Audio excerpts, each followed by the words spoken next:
Hi everybody, welcome back. Today we are talking about language. Now, of course, language is something that we use all the time in all sorts of different ways. There have been thousands upon thousands of languages that have been used, and language is a fundamental aspect of how we communicate and how we interact. Now, this is something that's really important for all communication. So it could be public speaking, it could be argumentation and debate, it could be interpersonal or group discussion or group communication, it could be mass media communication, or even organizational communication. We have different languages and we use language in different ways for different settings with different groups depending on the various contexts in which we are trying to communicate. So as we think about language, especially over the course of this particular recording, it is really important to try and think about language as something that is an integral aspect to what it means to be human and how we communicate, but also as a tool, something that we can use to communicate more effectively and to improve the way in which we are communicating. So as we move through these slides, try to think about the languages that you speak or the language that you speak and how that language has changed, how it changes when you're in different environments, when you're doing different things, and really try to think critically and analyze your word choice in various different situations. This particular lecture is going to cover some of the differences between language and communication, so we're going to define them both. We'll define communication, and then we'll define language. We will then talk about 4 characteristics of language. We'll talk a little bit about how language helps us to, the language that we speak helps us to make sense of reality, which can sound a little bit weird, but we are going to a weird place today when we start thinking about language and how it impacts the way that we communicate and ultimately how it impacts the way that we perceive and make sense of the world around us. We will then talk about the semantic triangle, which is one model for how we think, we create meaning, and then at the very end, we've got a TED Talk that if we were in an in-person class, we would watch. If we were on Zoom, we would watch. Since we're not either one of those, I'll leave the link so that you can watch the TED Talk, or I'll post it on Canvas if you're watching this for one of my classes.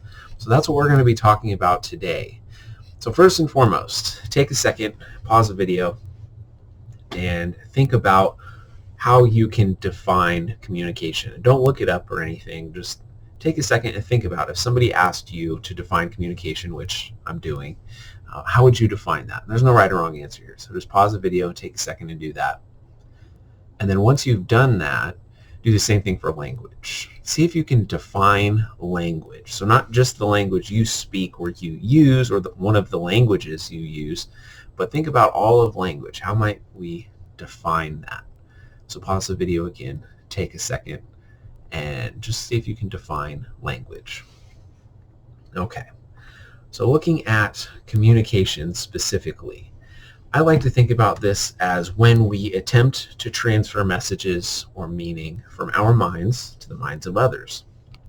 Now, if you've watched my video on the transactional model of communication, hopefully you have a little bit of a more detailed understanding of how this process works.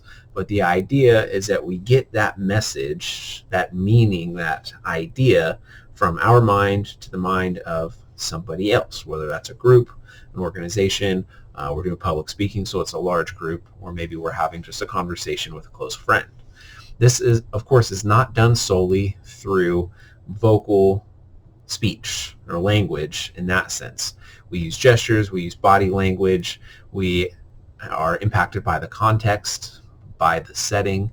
So it's really important to just think about communication is about that process of trying to get our ideas from our brain to somebody else's to make sense of what's going on. So if you watch the video on the transactional model or the linear model or both, hopefully you remember the encoding and decoding processes that we go through. So the sender or the communicator encodes a message with meaning, and the receiver takes that message in, decodes it, translates it, And just keep in mind, right, it's an imperfect process. Translation is never perfect. So that sending and receiving process, that transactional process that takes place between two people when they're trying to interact, is very similar to the same process that takes place between you and whoever you're trying to communicate with. And again, we can think about this in a variety of contexts, whether it's a group or an organization or mass media or however you're thinking about communication. We still have some of those same basic ideas. But language is more of the means by which we communicate. So communication is the attempt to transfer messages, to transfer meaning, and language is the means by which we do that. It can be written language, spoken language, sign language, body language. There's all sorts of different ways that we can do this. So when we're thinking about how we would define a language, we have to think about it, or I'd like for you to think about it, as a system of symbols humans use to form messages. Now, looking at this definition, first and foremost, the idea of a language as a system of symbols is really important, because when we are crafting our message, what we want to share with the other party, with whoever we're trying to communicate with, we have to think about what symbols to use.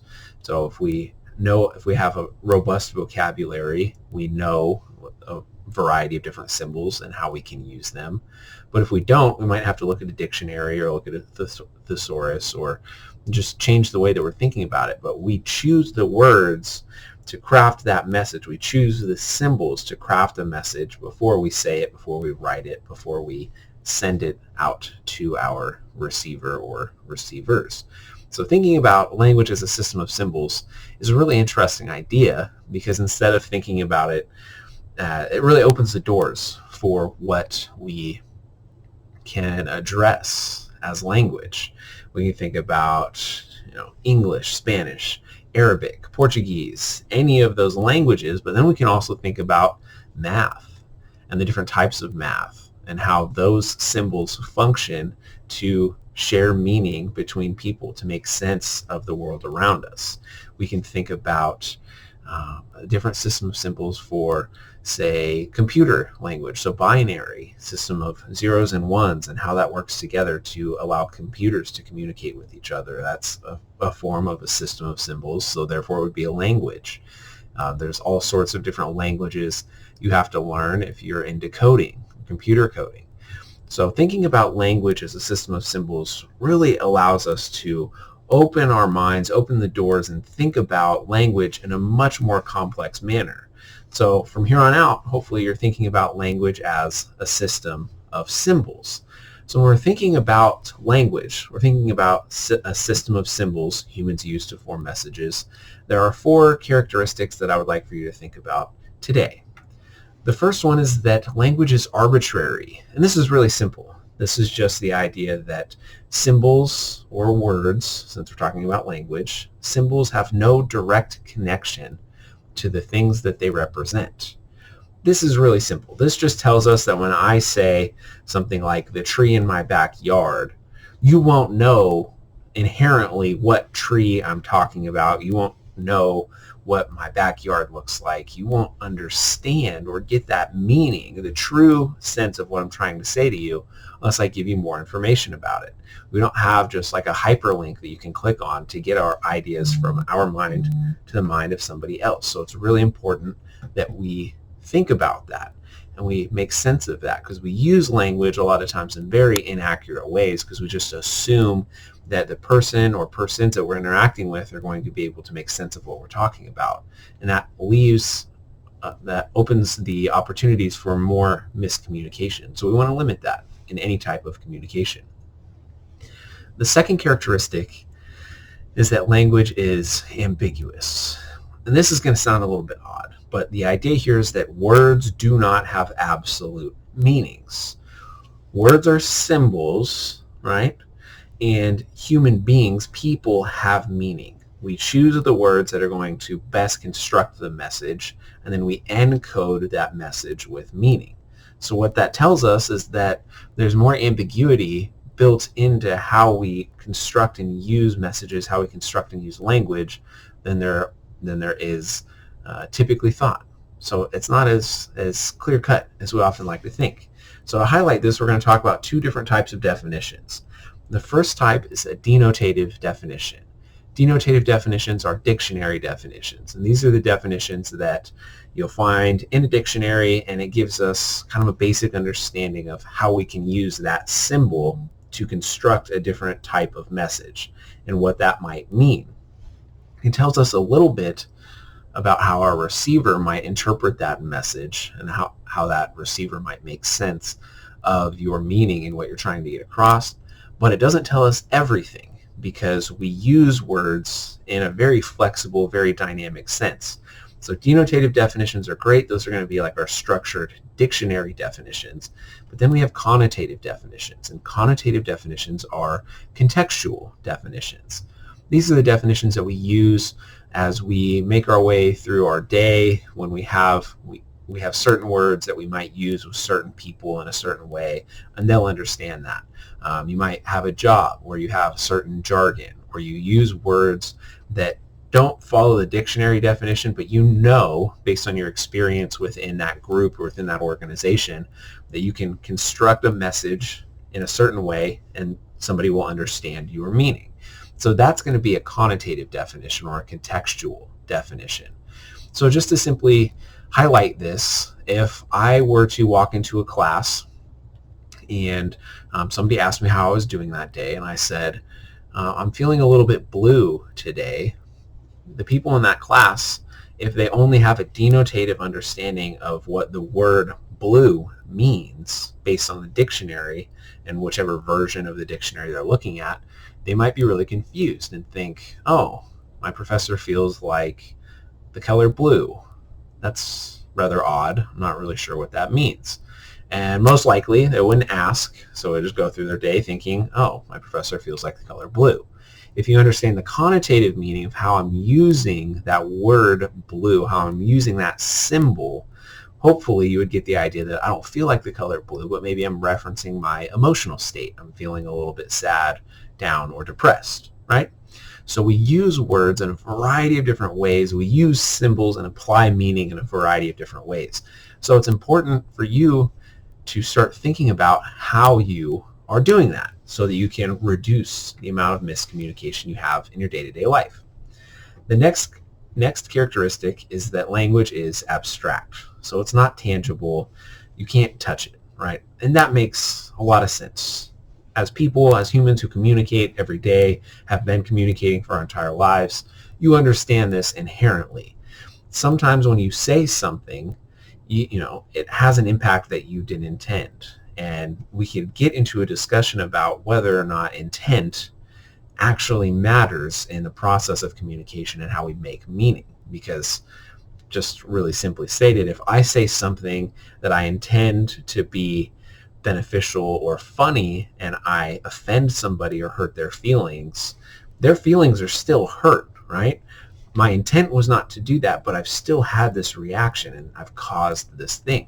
So therefore, you know, we don't have a lot of control over the impact that our words and our communication are going to have, which means that we need to think more about it and really think about how we're communicating and why we're communicating, how we're structuring the messages, how we're using language. This is really important. Depending on who you're talking to, it varies, that level of abstraction. If I'm telling this story in a class, or I'm telling the story about feeling blue, and I have the door open to my classroom or the window open, and somebody's walking by and they hear that, they might be confused. They either might think that I feel like the color blue, or get that I'm not addressing my feeling like a color, but I'm addressing my emotional state, right? So it's one of those things where we understand we have a limited control, but that just means that we need to take a little bit more responsibility and think a little bit more about what we say, how we say it, and why we say it, and structure that message to really best fit our audience. And the last characteristic here is my favorite. And this is that language is negative, and not in the positive, negative, plus or minus sense, but it's negative in the sense that when we say what something is, we give a lot of information about what it is not. So when we say what something is, it comes in with this little packet, right? We have all of our experiences with that thing, and we understand, hopefully, what that thing is, where we might find it, how it might be used, what does it mean when I name something that thing. But also, I get a lot of information about what it is not, outside of what it is. So my favorite example is in a classroom, and most classrooms I teach in, there's a table at the front of the room. And I use that as an example. So just imagine really quickly in your mind that you're in a classroom and there's a table up front. And I'm laying on that table when you walk in the class. I'm taking a nap. You say, "Hey, Professor Adam, why are you laying on the table?" And my response to you is, "Well, I'm not laying on a table. I'm laying on a bed taking a nap. Why is that weird? That's what beds are for." And somebody else says, "I'm really confused because that doesn't look like a table to me or a bed. That looks like a bench." And if you think about it, right, we take a step back, we think about it, well, structurally, it could be any one of those things, right? It's a flat surface supported off the ground. It could be a bench, it could be a table, it could be a bed. It maybe wouldn't be a very comfortable bed, but the point I'm trying to make here is that the name that we provide to a thing, what we call something, tells us a lot about what it is, but we also get a lot of information about what it is not. So when we're thinking about language, when we're thinking about words and the symbols that we're using to craft our messages, it's really important to think about these different aspects. And in a perfect world, we would purposefully and systematically choose every single word, every symbol that we want to craft the perfect message for our audience or whoever we're interacting with. Of course, that's not the case, but it's interesting and useful to think about so that we can improve our communication abilities. Okay, so I'm talking about naming right now and how naming something gives us a lot of information about what something is and also what it is not. And this gets us to a general understanding, generally accepted concept within most of the academic world, and that there are aspects of our reality, how we interact with the world around us, that are constructed. Now, before we dive into that idea, I want to talk a little bit about how we got to that point. So starting at the very beginning, we had this idea of, especially related to language, we had this idea of radical subjectivity. And this was the idea that language, the way that we use language, what we call something, the way that we talk about something, the way that we think about something, directly impacts the very fabric of reality. So the idea here was that we can alter the world in any way that we choose by thinking about something differently, by talking about something differently, by changing the name of something. So to highlight this, I once heard a story when I was in graduate school about somebody who was doing an experiment with this idea of radical subjectivity. And they took a plant and they put that plant in a dark room, and they poured alcohol, like drinking alcohol, into the plant's soil instead of water, but they called the alcohol water. And the idea there was that by calling it water, by thinking of it as water, the plant would gain the nutrients from that substance. Well, as you can all suspect, the plant did not survive. Why? Because changing the name of that thing, it's alcohol. Chemically, it's alcohol. It's not water, so it doesn't matter if you call it alcohol or you call it water. To a certain extent, it doesn't matter. So hold on just a second with that. Then we got to this idea pretty quickly about the concept of brute reality, and that there are some aspects of our world that are structured. They're static. They don't really change. So they are things like matter. There's a variety of things that it doesn't matter what we call it or how we think about it, it's still going to be the way it is. So I have here that objective truths do exist and that rocks are hard. Well, rocks are hard, right? We know that. But the matter that is a rock, right, that is hard. And that doesn't change. So just for example, if I have a rock and there's a window and I throw a rock at the window with enough force and I hit that window with the rock, it doesn't matter if I call the rock a marshmallow or a cotton ball, right? The matter of that rock is not going to change. The matter the chemical makeup of that structure is not going to change from the rock hitting the window. It doesn't matter what I call it, right? So that's the idea of brute reality. There's some aspects that are not flexible. And this gets us to the idea of constructed reality. And you can think about it as kind of a middle ground. There are some things that are not flexible. A rock, regardless of what you call it, is going to be hard. It's going to hurt somebody, depending on what type of rock it is, of course, if you throw it at them. But there are aspects of our reality that are constructed. And again, if you watched the lecture on rhetoric, when we talk about Aristotle's first use of rhetoric and that truth and justice would maintain their natural superiority, I talk a little bit about the idea that truth and justice are not things that we're going to find in the natural world. They are human constructs. They're things that we have created to gain a deeper understanding, to create meaning, to create norms, to create rules, to understand how we should be interacting in these different situations and different settings. These types of things are impacted by the language that we speak. Something like truth, as we'll see in the TED Talk, can be impacted by the language that we speak. You might be thinking, well, no, something that's true is true, and something that's not true is not true. And that sometimes that's the case. But a lot of the time, truth is dependent on your perspective, and actually truth does depend on which language you speak. And again, Professor Lera Boroditsky will highlight that for us in a much more detailed manner than I'm trying to address right now. But this gets us back to the idea of naming. And when we say what something is, and it's not an aspect of our brute reality, it's not an aspect of the nature of the world around us, the natural elements that are not going to change their chemical structures by calling them something different, there is an impact. And this is where a lot of our public discourse comes into play, and a lot of our public conflict about things comes into play, because there are things that are constructed that directly impact the way that we interact with the world. So we have to think about language and naming and how we create meaning. These things do impact the way that we make sense of the world around us and how we interact with one another. Now, I keep talking about making meaning and sharing meaning and it impacting the way that we make sense of the world around us. And this idea of creating meaning has been addressed a number of times, and it's a very complex and challenging topic. As far as I know, nobody has figured out specifically how human beings create meaning and then share that meaning between our brains. It's a major topic of research in a lot of different fields, and like I said, my understanding is that nobody's really figured it out. But one person who was interested in that was I.A. Richards.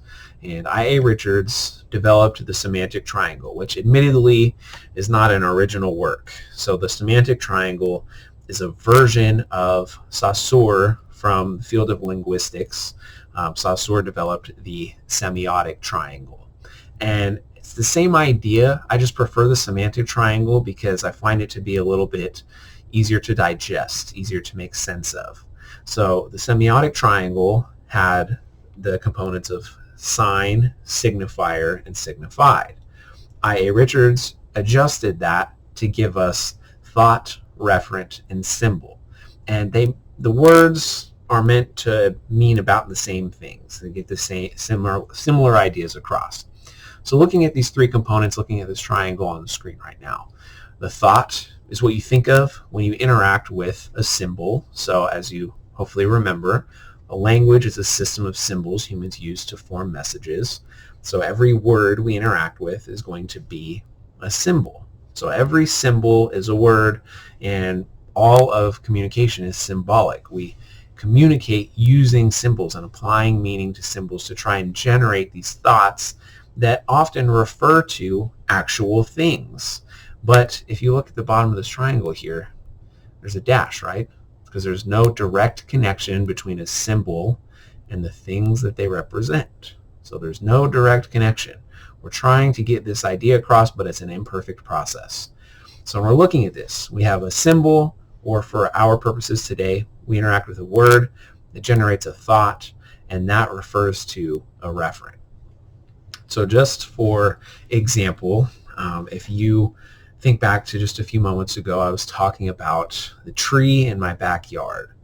In class, I do this activity where I say, okay, I'm going to say a word, and you're going to write down the first thought that pops into your head when I say that word, and we're going to see if you can figure out what the actual thing I'm referring to is. So I typically say that word is tree. So the symbol is tree, and then my students will say, oh, I thought of this, and it's usually something like green, leaf, nature, forest. It's something pretty general, but when I say the word tree, the thought in my mind is the oak tree that's in my backyard. So the oak tree that's in my backyard is the actual referent. You don't know that unless I tell you, which is kind of the paradox of this, because then I have to use more symbols to generate more detailed thoughts to get an imperfect idea of what I'm talking about from my mind to your mind. And that's part of how we communicate. And I think this is a really interesting way to think about how we interact with symbols. So any symbol, any word, generates a thought in our mind that refers to something. And this gets us to the point where I would start the TED Talk, and I would hope that Professor Lera Boroditsky would be able to clear up the mess that I've probably just made in a lot of your and my students' minds trying to think about language and how we use language to make sense of the world around us, to communicate, to share meaning. But we're going to not do that right now. I'll share the link to the video here. And if you're in one of my classes, you'll find the video on Canvas. But the important things to remember from this brief lecture today, and really the number one thing that you can take away from this, is that language is a system of symbols humans use to form messages. It's flexible, it's dynamic, it changes.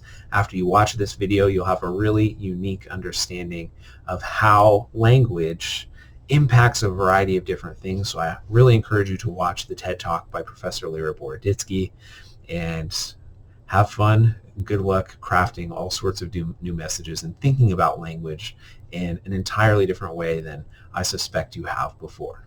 Bye, everybody.